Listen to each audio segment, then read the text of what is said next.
us growing up in a small community, for our tāne especially, it was take a concrete bullet, harden up mentality. For our wahine, they were expected to maintain that and almost sweep it under the carpet. At the end of 2012, our community suffered a spate of suicides and we lost 5 young people in the space of a month.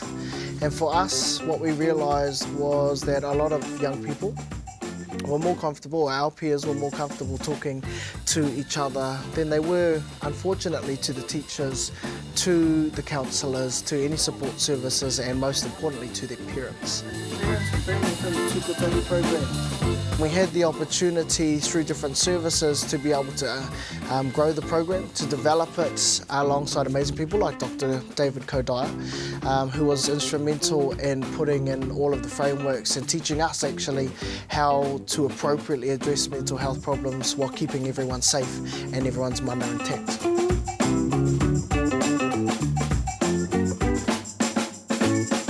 The peak age of onset and of prevalence, or how common it is, of mental health conditions is in adolescence, so the 13 to 18 and into early 20s age group.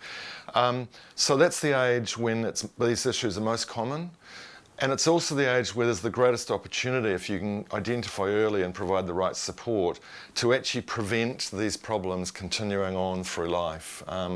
So that's why this is so important, because historically the group of people who have the greatest prevalence of mental health and addiction issues are also the group who've had the least access to help. So this is about turning that around and kind of improving the health of our communities into the future. My first involvement was when it was first being designed and discussed, and I've been involved, as I said, in a couple of charitable trusts and in the youth space and the mental health space especially. And obviously we have some real mental wealth, I like to call it, rather than mental health issues in New Zealand. And what I loved about the Tukotahi program is that it's designed by youth and it is for youth by youth. The other thing the big thing for me is our champions and watching their development. I mean, they're young too, they're straight out of school, and watching them develop into being in the working environment and only not much older than the kids they're helping, but watching them develop into these incredible champions is very, very special.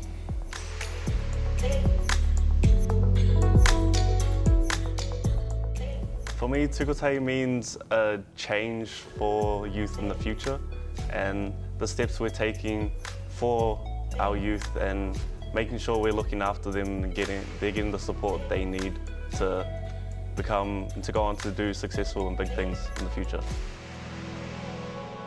In school, so I wasn't the happiest person. I didn't really fit in a lot. So if I can just help one person who was a bit like me, and then that'd be awesome. Yeah. Giving the kids, the rangatahi, the opportunity to speak how they're feeling, and speak to someone who really cares, who really wants to help them.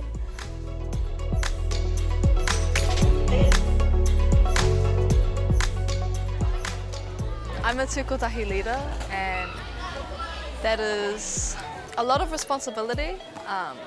Also just having that passion to help the kids and be there as a role model, but not as a typical role model, showing them that there will be downs and they will be sad and there will be times of mama and hurt.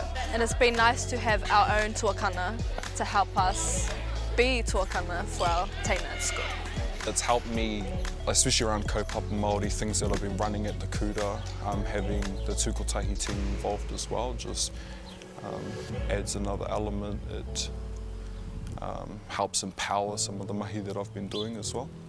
I think that's why I started doing what I do now, because when I was at Kotahi we didn't have these opportunities, we didn't have young, positive Māori role models in our school. The this year has been really beneficial for us as a kura, and I would obviously say to any other school that's willing to take up or to have Tukotahi program in their school. It's a very good program for the overall well-being of the students, and also to help them with their well-being too, because as we know, there are a lot of problems that students face throughout their schooling years, and this is a great initiative to help them on their journey throughout their school life.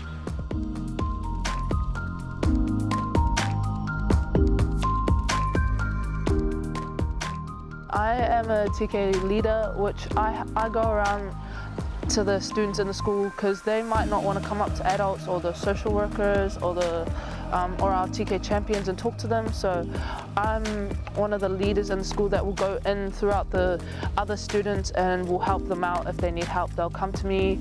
It only stays confidential, like between me and that person, or if it's really concerning, I'll take it straight to the TK champions or something. But if they can't get to that point where they want to go to the champions, I'm just going to have to keep trying my best. For the future, I really hope for it to be more prominent in school, for our school to encourage the kids a bit more, and for it to be a bit more known within the school. I think the proudest moment for me is when I get to meet the young people that we've worked with, or I get to hear about them and see over an extended period of time their self-belief or their fire within them to be able to do what they want to do, have that ignited or have that reignited for their well-being. I think that's the real proud moment there. That one day it's not needed, I think would be the dream, is the big dream for me. The day that there's no longer a demand for this because it's embedded into society, into the communities that we work in, that the idea of a young person's voice being important isn't one that we have to stress across the country. It's one that's inherently part of discussions. When those criteria are met and the program is no longer needed, I think the big dream will be getting to the day where we get to announce we get to shut down, and I think that would be a testimony of the work that's come from it.